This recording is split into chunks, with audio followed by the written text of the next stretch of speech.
What do you think of that logo? I like that. It's the new logo of the DNC. With the Liberty Bell in it. I like it. We're going to have to think about that for the I like it. 150th This anniversary. looks like a convention podium. Just an accident. Hi, my name is Steve Grossman. I'm the chairman of the Democratic National Committee, and I want to welcome you to the core states here tonight. As Mayor Rendell and the President and I were taking a look at this logo behind me, we noticed that it had been changed miraculously. We didn't know that, unbeknownst to us, and the mayor of Philadelphia, of course, can do anything he wants in the city, but that he's included the Liberty Bell in the logo of the DNC. And as we celebrate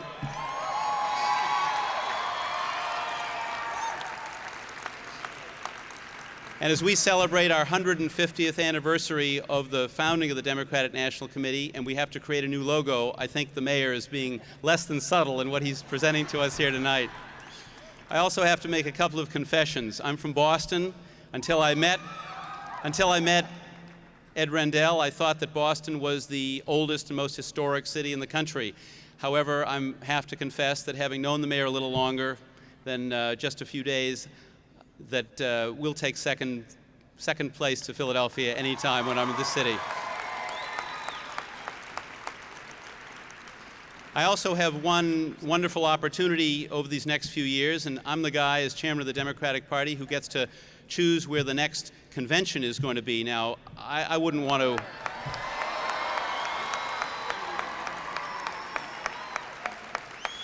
And I wouldn't want to make any commitments tonight or make any news, and we're not going to do any of that, but the hospitality we've had here in Philadelphia today and every time the President's been here has been extraordinary, and we're deeply grateful to all of you.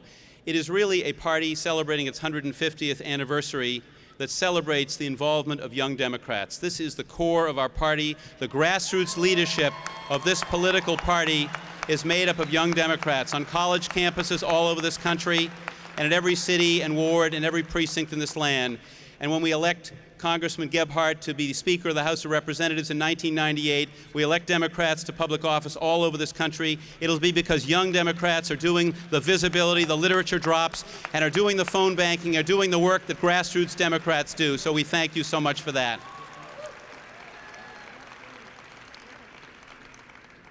Oliver Wendell Holmes once said that life is action and passion. He said, I think it's required of a person to be part of the action and passion of his times at peril of being judged, never to have lived at all. Well, Oliver Wendell Holmes didn't know Ed Rendell, but if he was writing those words, he could have easily been writing them about the mayor of this city. He has redefined what grassroots activism and what leadership is all about, and it is my great pleasure and pride to introduce you to you, the mayor of the city of Philadelphia, the Honorable Ed Rendell. Hello, everyone.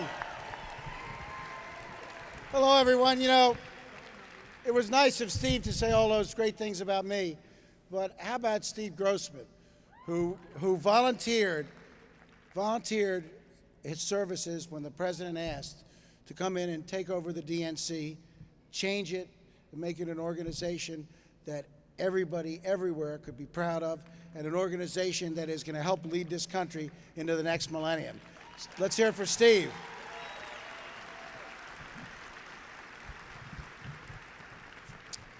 And he doesn't get paid either. Now, we're real pleased to have Steve and, of course, the president here in Philadelphia.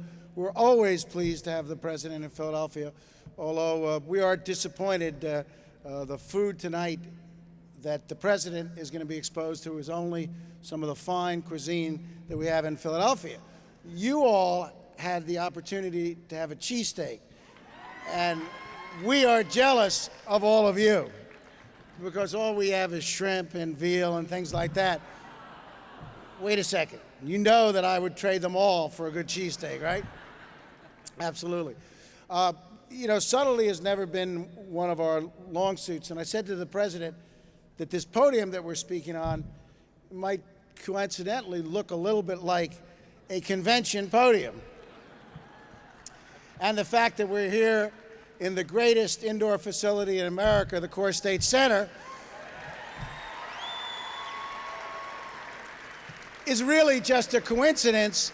It's the only place where we could find one building that could do 3 events at one time. And when the president finishes speaking, there'll be another coincidence that will occur. So, Mr. President, we don't want you to draw any conclusions that we want your support or Steve's in bringing the next convention to Philadelphia. It has been 50 years since Philadelphia has had a convention, and in 1948 we had them both. We had them both here in Philadelphia. But we've always had a great relationship. We've always had a great relationship with the president, and he has done a great deal for this city. Whether it's the crime bill and helping us put almost 800 more police on the streets of the city of Philadelphia,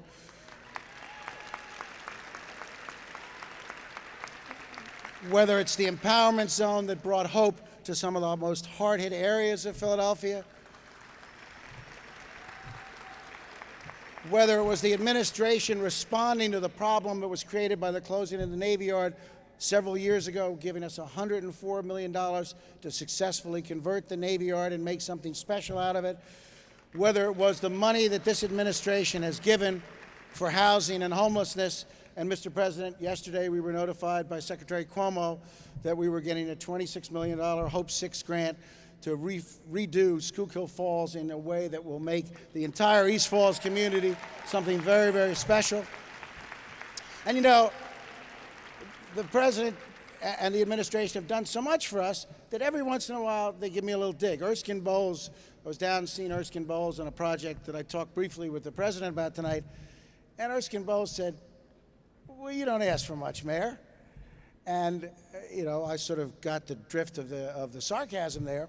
But I told Erskine Bowles a story that we had a meeting in early 1996 of Democratic mayors. We met in Chicago, about 40 of us from all over the country. And Dennis Archer, the great mayor of Detroit, who gave a great, great seconding speech for the president at the convention. Dennis Archer was our chairman of the Democratic mayors, and he was firing us up, saying how much the president had done for American cities. And he really got carried away, and he said, the president has given Detroit $900 million. And all of a sudden, 39 other mayors had this stunned look on their face, and they all took out their pens and papers and tried to figure out how much they had gotten. So, Mr. President, we do ask for a lot, and you respond. And you respond not because of politics. You respond because you know, more than any president has in my lifetime, you know that there is no great America without great cities. And I'm proud to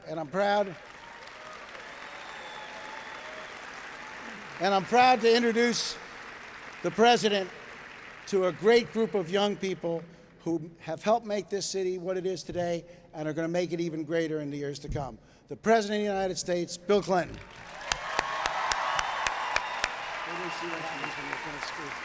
Thank you. Thank you very much. Thank you.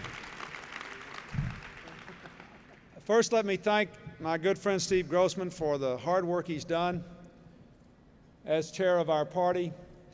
And I want to ask him and our National Finance Chair, Alan Solomon, who's here, who's also from Boston. I appreciate what they said about Philadelphia and Philadelphia. Please don't ever say it in Boston.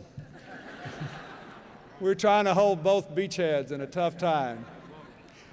Let me say to the mayor, Philadelphia has a wonderful mayor, flack, promoter, arm twister, and leader in Ed Rendell. He always thinks of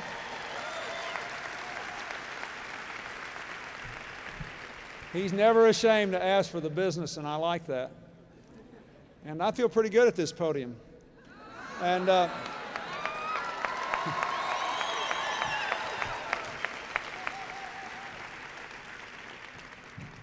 somewhat to my regret, I will not be the nominee of our party in 2000. And so ultimately it will not be my decision to make. But I will say this. The last time we had a convention in Philadelphia in 1948, it worked out pretty well for us. And I like that. I'd like to thank the Saxophone Club and the Young Democrats from Philadelphia. Tonight's co-chairs, Lou Magazu, Don Schroeder, Jill Rothstein, Jerry McCabe, and David Mazer, and all of you who worked hard to make this a success.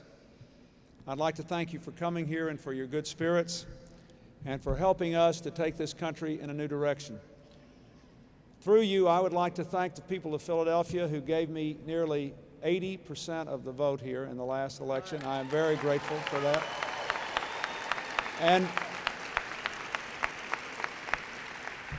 And the people of Pennsylvania for twice supporting Al Gore and me and our administration and what we were trying to do.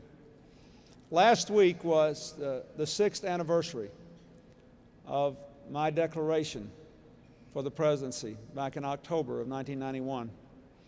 It's hard for me to believe that 6 years have passed and that almost 5/8 of my presidency is behind me. But I am very proud of what we've been able to do together. And I did it mostly for the young people of this country and for the future of this country, because I wanted you. I believe that if we change the direction of America, we could create a nation in the 21st century where the American dream really was alive for every person, without regard to race or gender or background, everybody who was willing to work for it. I believe that we can create an America still leading the world toward peace and freedom and democracy and prosperity. And I believe we can create an America out of all of our diversity where we celebrate our differences and respect our differences, and we're still bound together as one America, a stunning challenge to all those countries where people are killing each other because of their differences. And that's what I want for you and your future and our children's future. And you know, it seems hard for me to believe. It was 6 years ago. I said, okay, let's all get together and work at this, and we'll change this country. We will pursue a course based on the future, not the past, based on change, not the status quo, based on unity, not division, based on helping everybody, not just a few, based on leading, not following.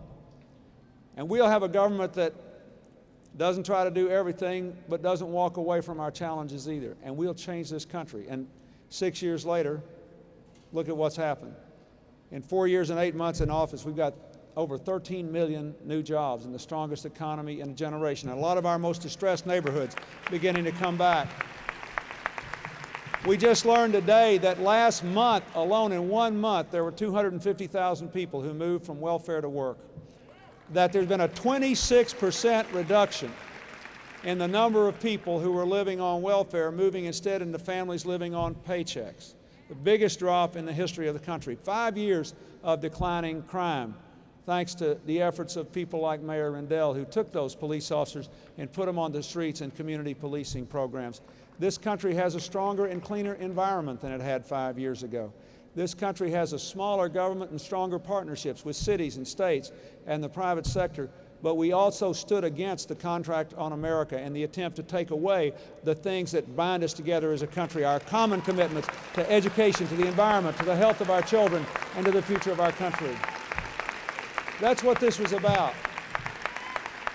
And as we look ahead, we've still got a lot of challenges ahead of us and a lot of things I hope we can do to build that bridge to the 21st century before we begin to celebrate the millennium in 2000, and I have to depart in January of 2001. And I just want to mention 3 or 4 of them now. First of all of you are here at this Saxophone Club Young Democrats event at ticket prices of $25 to $100. It's my favorite group that we started this when I was running for president, the Saxophone Club, a young American with a great idea started it, and we tried to promote it all over the country.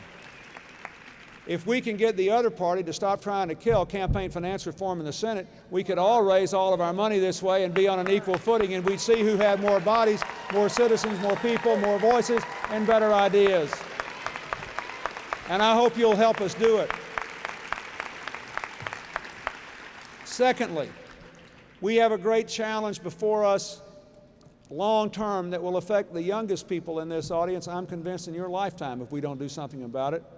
And that is confronting the challenge to the change in our climate by the warming that is going on all across the earth as we put more greenhouse gases into the atmosphere.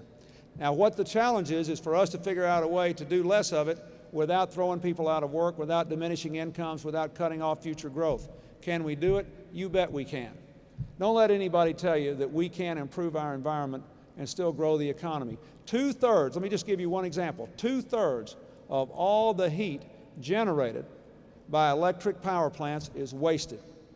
2/3 of all the inputs of coal and oil, only 1/3 of it goes to actually giving you electricity you can use for heating or cooling or lighting or for manufacturing purposes. What happened to the other 2/3? If we go get it back, we'll be putting less into the atmosphere that warms the atmosphere and compromises the future of our children and grandchildren. So I ask you to help me in that. The young people of America have been the strongest environmentalists, and yet we owe it to you to give you a strong economy. We have to find a way to do both. I know we can, and I need your help to do it and to send a message loud and clear. We do not want to have to make a choice in the 21st century, and we refuse to do so. We can clean our environment and grow our economy, and we're determined to do it.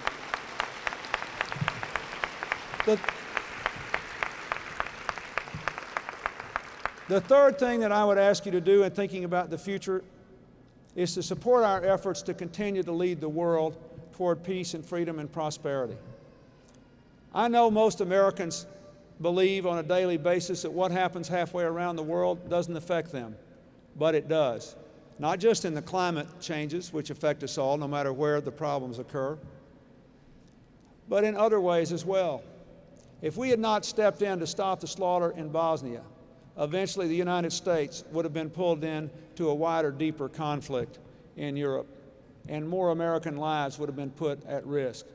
If we had not stepped in to try to restore democracy in Haiti, eventually we would have had much more disruption on our own shores and much more human destruction on the island of Haiti that we would have been forced to come to grips with. If we don't continue to try to reach out and trade on honorable and fair terms to sell more American products in Latin America and Asia and Africa and the other growing countries of the world, not only will we see other countries with weaker economies and weaker democracies, we won't grow as wealthy as we would grow because we only have 4% of the people in the world. We have to sell to the other 96%. These things matter. It matters that we're banning chemical weapons. It matters that we're trying to do something about landmines. It matters that we're trying to stop nuclear testing for all times. It matters that we're trying to make this a safer, freer, more prosperous world. And someone has to take the initiative. So all of you who are young, you look around here at the students who are here, who come from all these different heritages and backgrounds. You should want your country out there working for peace in the Middle East, peace in Northern Ireland, to continue to make the peace in Bosnia hold. You should want your country out there working to reduce the nuclear threat, to fight terrorism, and to take the lead in global efforts to grow the economy and preserve the environment. And you have to develop this attitude, just like you see people from all over the world in Philadelphia. That is our meal ticket to the future if we relate to the rest of the world in a constructive and friendly and strong way. So I ask you, say, we want America to lead the world, not to follow, and we will support that. That's part of the new Democratic Party we're trying to build. And finally,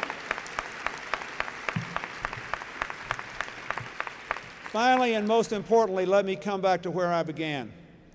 The biggest challenge we face is to embrace our diversity, celebrate our diversity, respect our differences, our racial, our ethnic, our religious, all our other differences, and say still the most important thing is we can find common ground as one America. When you look at the time I spend as your president, trying to stop people from Bosnia to Burundi and Rwanda, from the Middle East to Northern Ireland, people who look as different as daylight and dark, united only by one thing: they are caught in the grips of ethnic or religious or racial hatred. And it dominates their lives and destroys their countries. We can stand as a shining alternative to that. One of our school districts, the one just across the Potomac River from Washington, Fairfax County, now has students in the public school district from 182 different countries speaking over 100 different languages. One school district. Many, I'll bet you the number's not much smaller in Philadelphia. I know it's not in New York or Chicago or Los Angeles. The point is, we are really becoming the world's first truly multiracial, multi-ethnic democracy in the sense that here we all more or less live and work together. And yet we know that there continue to be problems that divide us. That's why I had this National Advisory Board on Race, and I asked the American people to join me in trying to deal with our racial differences. And we know that not everybody has an equal economic and educational opportunities. We know there's still some neighborhoods where all this economic recovery has not reached. We know there's still some schools that are not doing the job they should be doing for their children. We know, in other words, that our ideal of liberty, which was forged in Philadelphia around the Liberty Bell so long ago, is still not real for everyone. This country will always be a work in progress. But as we move into a global information age, where not only the changes in the economy and technology, but the changes in how we live and patterns of immigration have brought us closer to others and to each other than ever before, the great test of our time and your future will be whether we can learn to live together, both respecting our differences and saying what unites us in the end is more important.